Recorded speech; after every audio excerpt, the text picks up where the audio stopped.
Well, I'm going to start by letting everybody know here that I was destined to sell strawberries for a living. I grew up in a small town in southern Oregon called Klamath Falls. Maybe some of you driven on the way through to somewhere else. And here's a picture of me as a little girl in my dad's yard. He always had a big garden, and he always included a strawberry patch for me, and that's where my love affair with strawberries began. So I had this little system. It was my job to go out and dip the strawberries. So I'd go out with my bucket, and it was something like, one for the bucket, two for me, one for the bucket, two for me. And I believe that being an entrepreneur is something that you are. It's something that's in your blood, not something that you can become. You were born this way. And a while back, my dad told me this story about some kids in this little neighborhood where I grew up that has led me to believe that I am definitely not going to be the last entrepreneur out of that little neighborhood. It was a really, really hot day. It gets really hot there in the summer. And he went out to mow his yard, and he noticed the kids across the street had a lemonade stand. And the sign said, 10 cents, all you can drink. I thought, wow, that sounds like a really good deal. I'm going to take advantage of that as soon as I'm done mowing the lawn. So sure enough, an hour and a half later, he's hot and sweaty, and he goes in the house, and he gets a dime, and he goes across the street, and he lays down his dime. And they poured him up one of those little tiny pixie cups, the little ones like in the bathroom full of lemonade. So he quickly drank it down, and he set down his empty cup, and he said, well, I'll have some more, sir.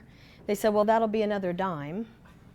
He goes, well, wait a minute, your sign clearly says 10 cents, all you can drink. And they go, yeah, and for 10 cents, that's all you can drink. Those kids had a little gimmick, something a little different than everybody else. So I graduated from the same high school that my grandmother did. And here's a picture of me on my graduation day. I was with my boyfriend at the time, this guy named Shari Fitzpatrick. I would have married him that day. Girls, I was madly in love. And I knew he was the guy for me. I didn't need to look any further. But God had different plans for me. He was going to start teaching me patience.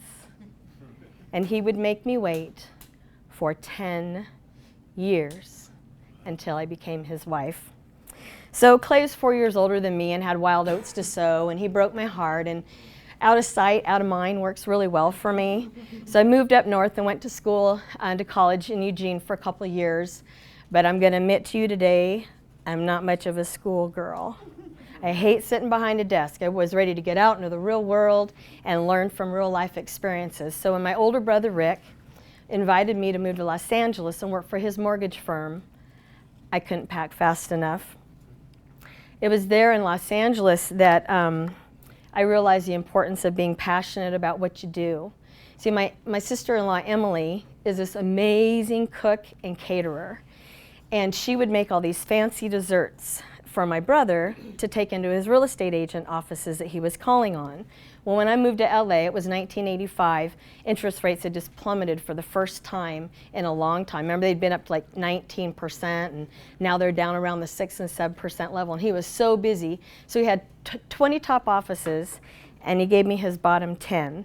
Well, all these people still expected all this fancy goo at the holidays, and they were my offices now. So Emily was gracious enough to share her recipes with me, and we'd buy the ingredients together, and we make everything together. And she's the one that taught me how to dip my beloved berries in chocolate.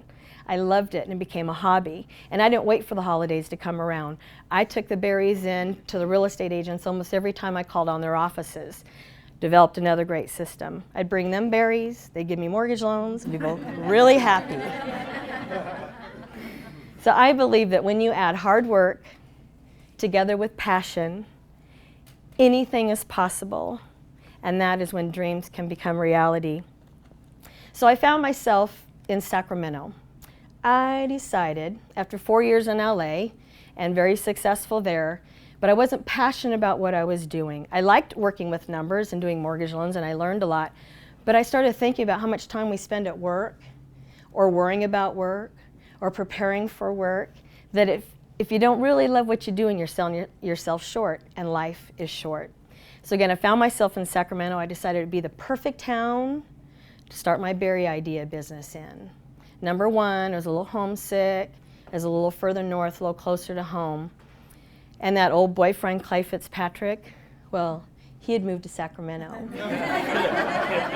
Well, I was in LA. And guys, if Clay was here today, he'd tell you that I was stalking him. But girls, I know you believe me when I tell you it's just not true. So I got a $1,500 cash advance on a credit card. And my one-bedroom apartment over here on Folsom, no, it was Fulton Avenue. I started, and I took my hobby of dipping berries, and I started a business. I had absolutely no business experience, no business education, but I had $1,500 and a lot of passion and a dream of doing something that I love for a living.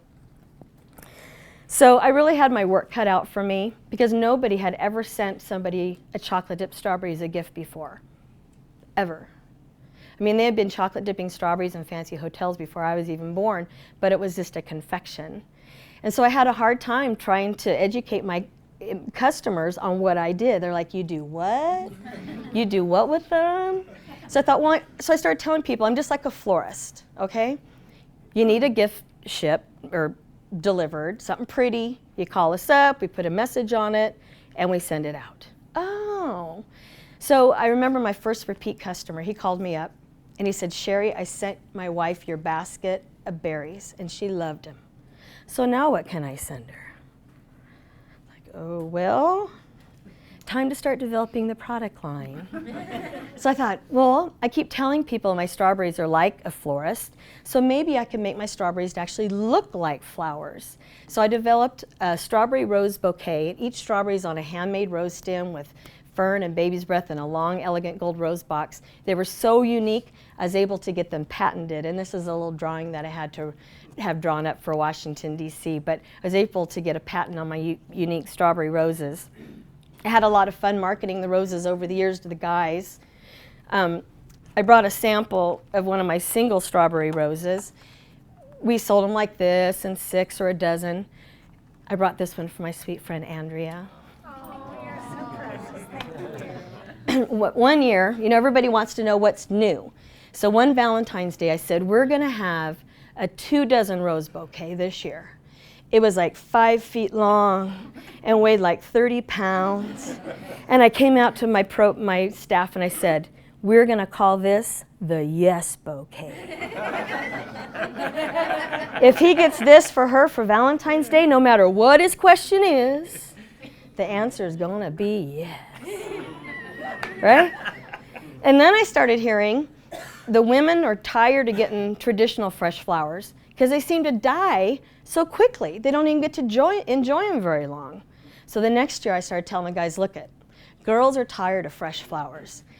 If you get her my strawberry roses, they look pretty like flowers, but she can eat them too, and she can wear them around on her hips for like 3 months. So then, back to everybody wants to know what's new. Another product that I developed came from my inspiration, was inspired by my love of caramel apples. I love caramel apples, especially when they have chocolate on them too, man. But they're so big, and they're messy, and they get all over your face, and they start turning brown, and you try to find someone to share it with, you know. And I thought, why not have a nice, neat slice, individual slice of chocolate caramel apple that you could eat nice and neatly at your leisure. So it's a slice of tart Granny Smith with caramel and dipped in chocolate. The white one has cinnamon on it. Tastes like apple pie.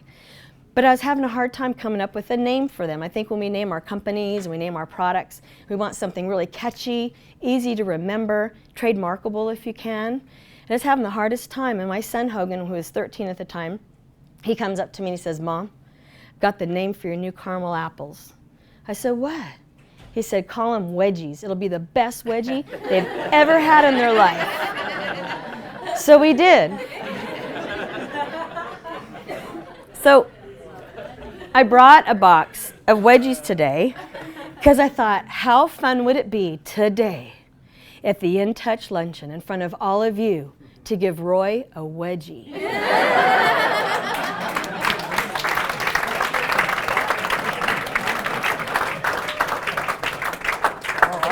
Enjoy them.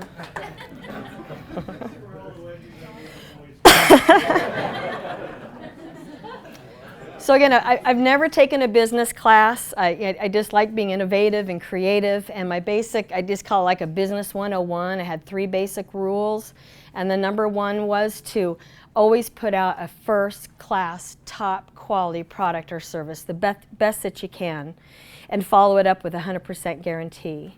And the second thing is to have excellent customer service. Just take excellent care of your customers.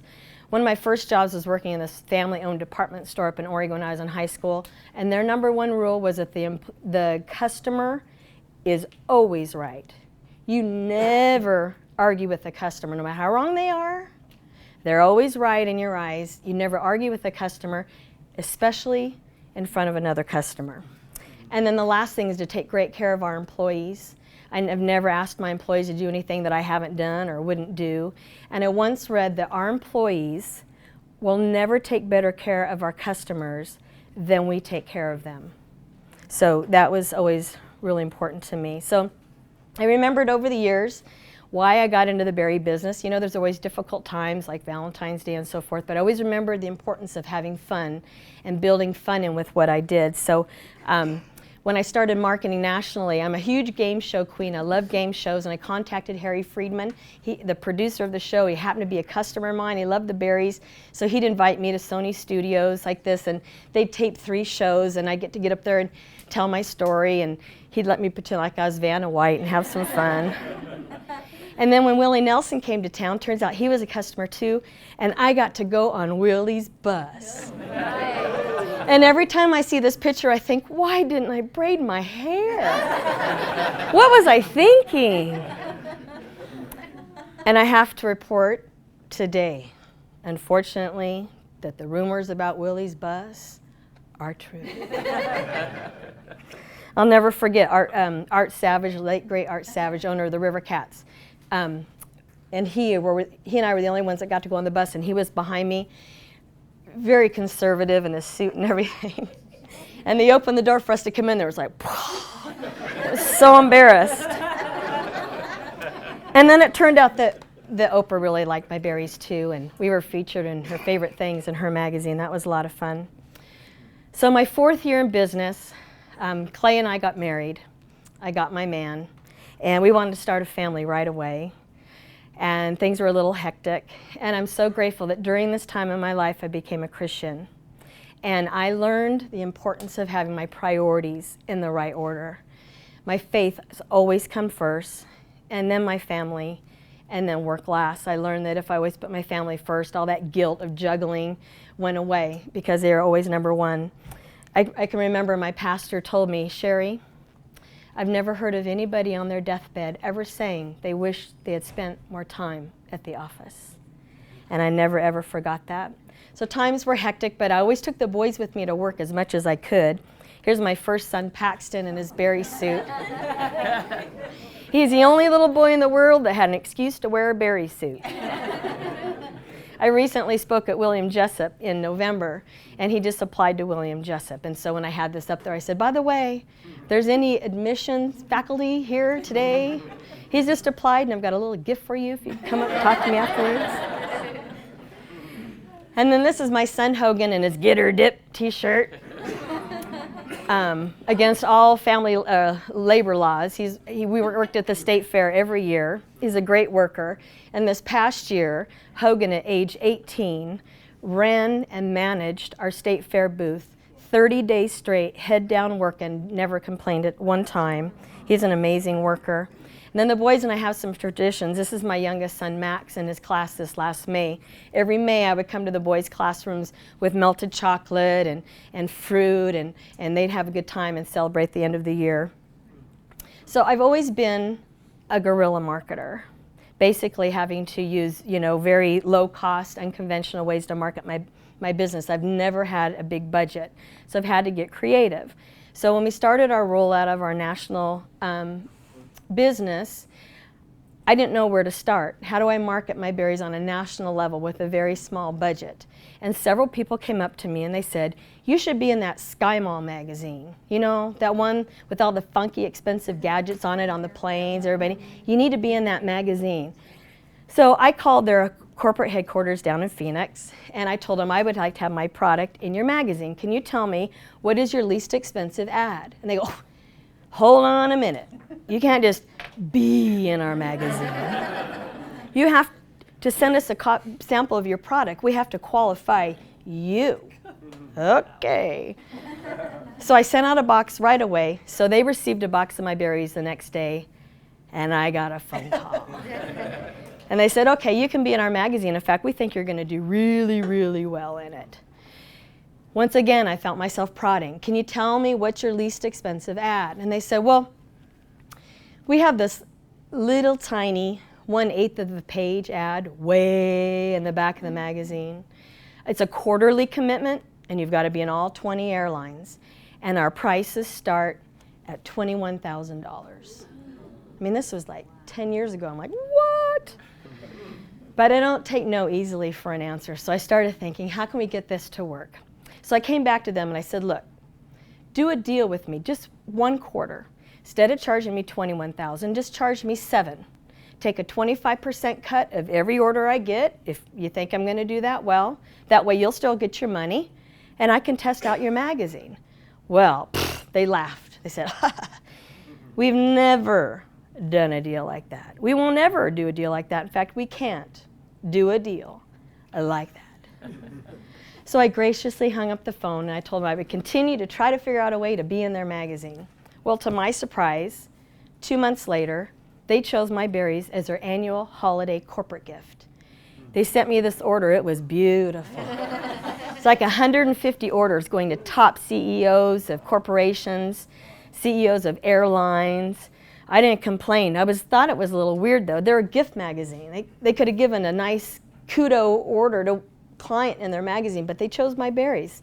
So we got the berries out, and when the berries started to arrive, they were inundated with thank you notes, emails. People were calling them up. They had never before ever experienced a reaction to an order and a gift like this ever before. So I got another phone call. They said, okay, we'll do the deal. But guess what?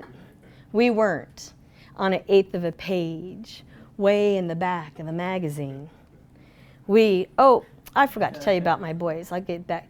We were on the front cover. And when you where's my marketing girl? Where's Jennifer? And when you opened it up, we were on the top right-hand read, half page in the front. And over the years, this relationship with Sky Mall became priceless because we didn't get just one cover, but a second cover at the holidays. And eventually, when TV Guide was acquired by Sky Mall, they picked one of their vendors, and my berries were selected to promote their new Just Shoot Me show on the front of one of their issues. So never take no easily for an answer, and never forget if there's a will, there's a way. I'm going to go back and show you my cute boys. So this is Paxton. When he was little, at a fundraiser, a small intimate fundraiser we did with Alec Baldwin up at Paws. And after this picture was taken, to thank me for being there and giving berries to everybody, Alec pulled me over by my left arm and he gave me a big old wet cheek kiss right here. And as he walked away, I could still feel the wetness. And I'm like, ooh, I've heard of this before. I'm not washing this one off. So I got home, and there's Clay. We've all seen it, girls. He's in the recliner with the remote. And I jumped between him, the TV, and I announced, I've got Alec Baldwin's dried spit on my left cheek. He's like, what? Is innocent, had Paxton with me. So speaking of airlines, when I was starting early building my board of directors and doing the national rollout, Debbie Fields came to town to do a book signing, from Mrs. Fields Cookies. And I can't remember why I couldn't go, but I knew that I had to get one of my strawberry rose bouquets to her when she was in town. So one of my staff members went and stood in a long line and gave them to her, and she went crazy over them. She called me up and she said my berries had a better chance of success than her cookies ever did. She joined our advisory board, and she invited me to go to her house in Memphis and spend the day with her. So I went, and I got to sit in her kitchen and pick her brain all day. It was wonderful. But one of the things she told me, and it was great because I got to go to Mrs. Field's house in the morning and Elvis's house at night. It was a fun day. But one of the things she told me, how she marketed her cookies in the early days, is every time she flew, she would take cookies for the whole plane. Of course, this is before 9/11. So I thought, I can do that. So I started taking my chocolate berries for the entire flight. I find out what size of plane I'm on every time, and it was great. They put you in first class right away, and your friend too. And on this one particular flight from Las Vegas to New York City, I had 350 berries with me in first class. And we decided that after the movie would be the best time to serve the berries, because everybody's kind of anxious. There's still an hour to New York, and that'd be a good time to serve the berries. So during the movie, they were asking me, they wanted to hear my story, how I got into the berry business. And so I was telling them. And one of the things that I told them is that when I was a young girl and in my teens, my first dream was I wanted to be a flight attendant. Come on, girls, let's see. How many of us wanted to be a flight attendant? See? I wanted to be a flight attendant. Well, later, I figured out I just like to travel and I want to get the hell off the plane. But on this flight, so what they did was they put my berries all over that cart, and they put their outfit on me, and they taught me how to use that brake thing. And they sent me down the aisle, and I got to be a flight attendant. So that was some good fun there. Well, in about my 9th year, the fun started stopping a little bit. Business was booming, and I was overwhelmed. I had 2 retail stores, a factory, 2 little boys, and a 3rd one on the way. And I didn't have any technology in my company, and there was this brand new thing called the internet. And I wanted to figure it out and figure out a way that I could ship my berries on the internet all over the country. So when I was approached by a young entrepreneur, corporate lawyer that promised me the deal of a lifetime, I went all in immediately. I was so grateful to have a partner to help me build this up from what I had built up over the last 9 years. And what I didn't do is my due diligence, and I definitely didn't understand the 51% rule very well. And it took me about a year to realize that I had trusted the wrong person. And for the next 10 years, I would be chipped away at, and bullied and chipped away at, until I fell below that golden line of 51%, and I lost control of my company. At that point, the board of directors and a new CEO they brought in took over and did everything the way that I would not have done. And eventually they pretty much got the company to a bankrupt level by bringing on a lot of debt and not doing the things the way that I would have. And they ended up selling the company off to San Diego-based Pro Flowers for pennies on the dollar. And overnight, 22 years of blood, sweat, and tears was gone. I lost my company. And it was like losing one of my boys. You know, I gave birth to it, I created it, and built it up over all these years, and it was just gone. But during this time, you know, I've become stronger, and I've come to understand what it means that we truly become stronger and we learn the most during the difficult times in our life. When we're in the trenches and we have to dig ourselves out. Not when, you know, when we're footloose and fancy free and don't have a care in the world, but when times are difficult. And I also came to realize that dipping strawberries in chocolate is what I do. It's not who I am. And that disappointments in life are unavoidable. But discouragement is a choice. And it turns out that God is much more interested in my character than my comfort, and that beauty really can come from brokenness. I read an article, again during this time of grieving and healing and figuring out what to do with the rest of my life. And this woman had done this story about successful entrepreneurs. And she wanted to dig in and do research to find out if there was common denominators amongst many of them that we may not obviously see what it is. And what she reported is that the majority of all successful entrepreneurs have their biggest success right after their biggest failure. And that was pure proof to me that entrepreneurs are just never quitters. And today I have no unforgiveness against the guys that did this to me. I think unforgiveness is really disabling, and I've learned the importance of forgiving. You have to forgive in order to heal and move forward. And I heard this little riddle from my Bible study teacher. She said, unforgiveness does more harm to the vessel in which it is stored than the object on which it is poured. So you've got to heal in order to move on. And I decided that I needed to respond rightly to what God allows to happen in my life. So I started keeping a journal, and I clung on to it like the cross, and I kept it with me everywhere it goes. It's just a ragged mess. But when I felt myself and my mental just start slipping, I could easily find a scripture or a prayer or a quote from somebody that would lift me right back up and remember all of God's promises. One of the prayers was a serenity prayer my pastor's wife hooked me onto. And we have all heard the first paragraph, but the serenity prayer actually has 4 paragraphs. And the second paragraph says, living one day at a time, enjoying one moment at a time, and accepting hardship as the pathway to peace. Hardship is a pathway to peace. That's hard to get, but when you're there, you understand that you're strengthened and you're pruned, and that's when you're refined like gold and you learn the most.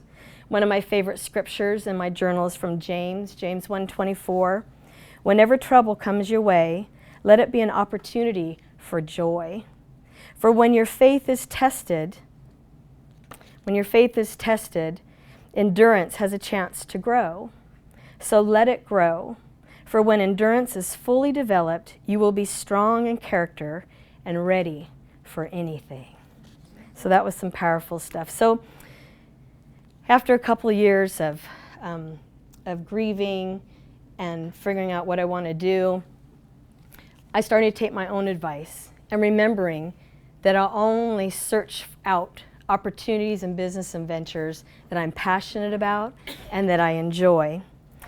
So about 9 years ago, I moved my family up to the Fairplay wine region. It's about an hour up the hill, south of Apple Hill, and it's beautiful vineyards all around, and we moved up there. And so when in Rome, I met several great winemakers I've become friends with, and they decided I needed my own wine label. So today I have my own wine label called Shari's Grand Reserve, and yes, I dip it in chocolate too.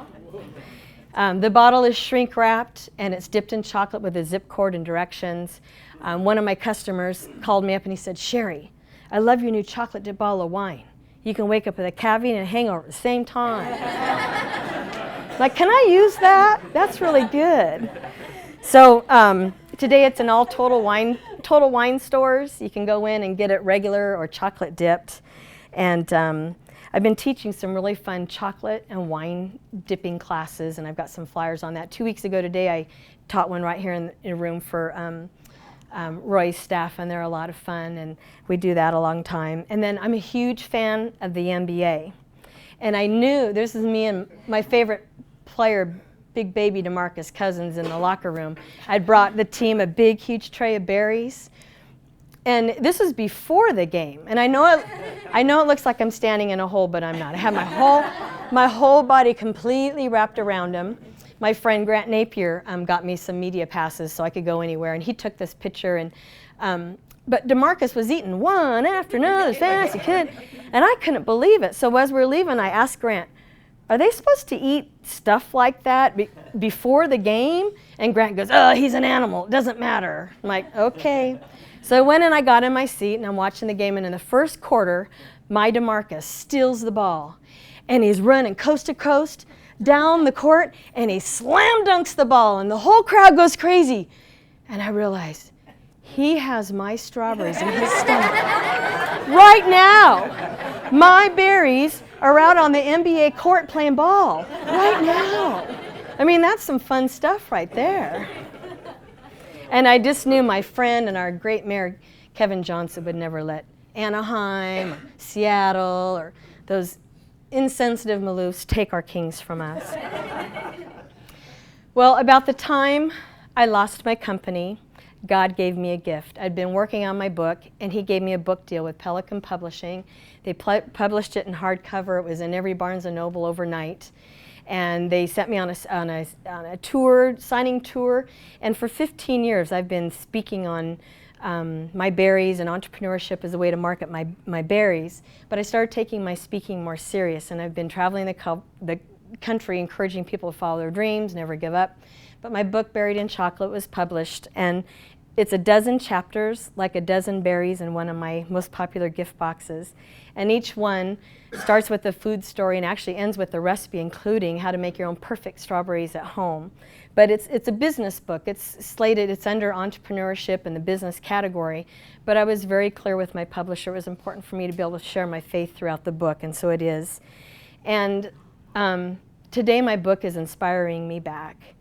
I constantly get letters and emails and messages from people all over the country and now the world.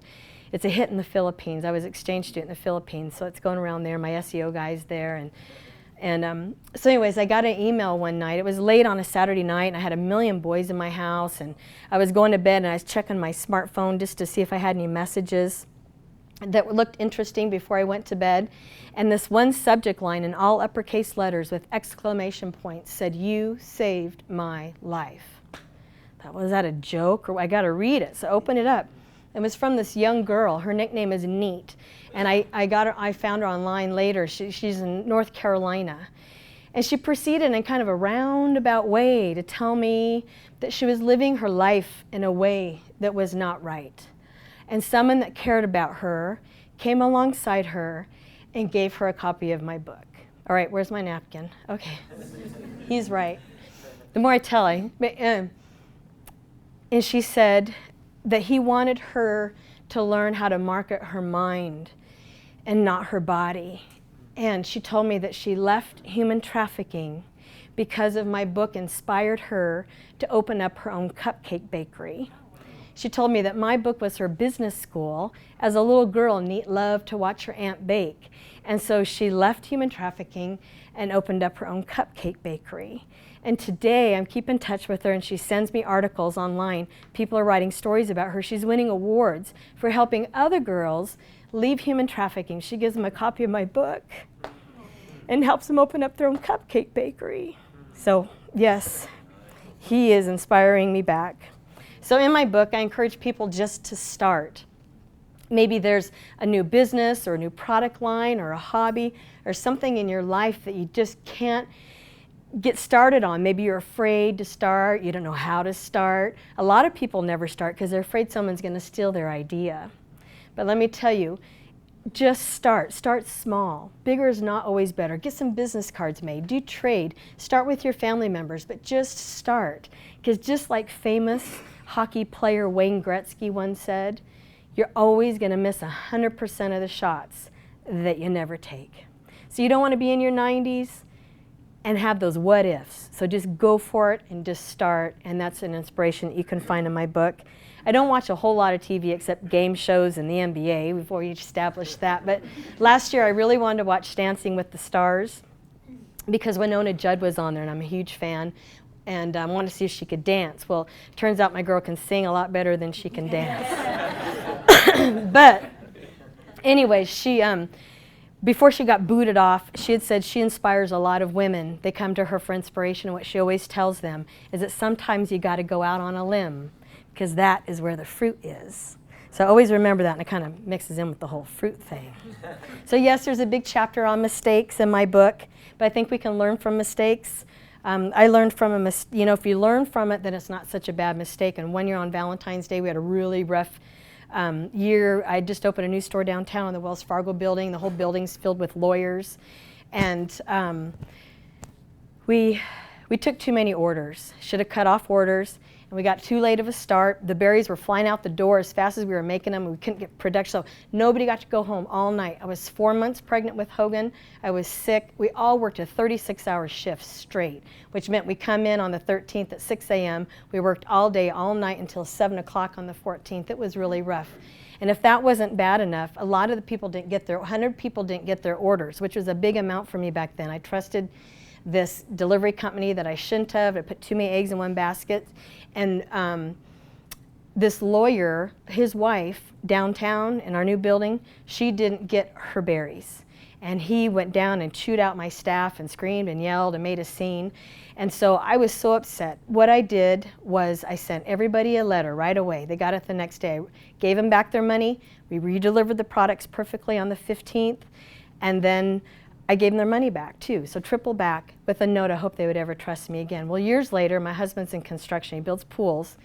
He was building a pool for this guy, and it turned out to be that lawyer. He's like, "You're kidding, that's your wife?"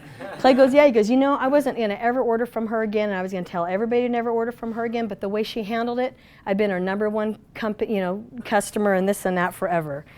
So anyways, the other thing that I wanted to share was, there's a just start.